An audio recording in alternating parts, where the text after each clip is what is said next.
জানোয়ার, প্রাক্তন একটা জানোয়ার, আমি জানোয়ারের বাচ্চা, আমার বউকেও বিয়ে করার পরে এগুলা ট্যাগ। অভিনেত্রী প্রিয়াঙ্কা প্রিয়া কয়েকদিন আগে অভিনেতা শামীম হাসান সরকারের বিরুদ্ধে মারধর, গালিগালাজ, ধর্ষণের হুমকির মতো গুরুতর অভিযোগ তোলেন। শুধু তাই নয়, শুটিং সেটে মাদক সেবন করে তার সঙ্গে বাজে ব্যবহারের অভিযোগও করেন এই অভিনেত্রী। মানে আমি যদি ভুল করি, যেটা ও বলছে মেয়েটা, সেটা কি সত্যি? যদি তোমার মনে হয় তাহলে তুমি চলে যেতে পারো এখান থেকে। এ ঘটনার পরই সংবাদ সম্মেলনে শামীম অভিযোগগুলো ভিত্তিহীন বলে দাবি করেন। তারপর একাধিক অভিনেত্রী খারাপ ব্যবহার করার অভিযোগ জানিয়ে সামাজিক মাধ্যমে পোস্ট দিয়েছেন। সবকিছু মিলিয়ে আলোচনার শীর্ষে রয়েছেন শামীম।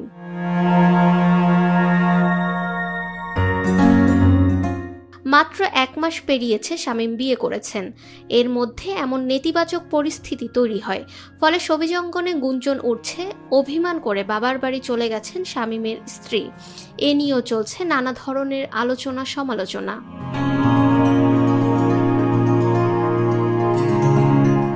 শামীম এই গুঞ্জন উড়িয়ে দিয়েছেন। এই অভিনয় শিল্পী বলেন, আমার স্ত্রী আমার সাথেই আছে, ভিউয়ের জন্য অসুস্থ নিউজ করবেন না, ভালো থাকবেন। বিয়ের পর মিডিয়া থেকে প্রাপ্য বিয়ের উপহার পেয়ে আমরা অনেক আনন্দিত। নিশ্চয়ই আল্লাহ সব জানেন, সব দেখেন।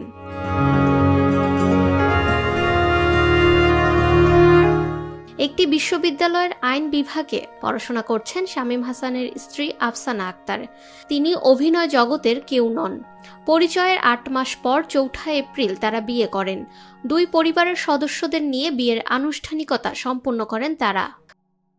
ফাহমিদা বিনতে আনোয়ার, নিরপেক্ষ নিউজ ডেস্ক।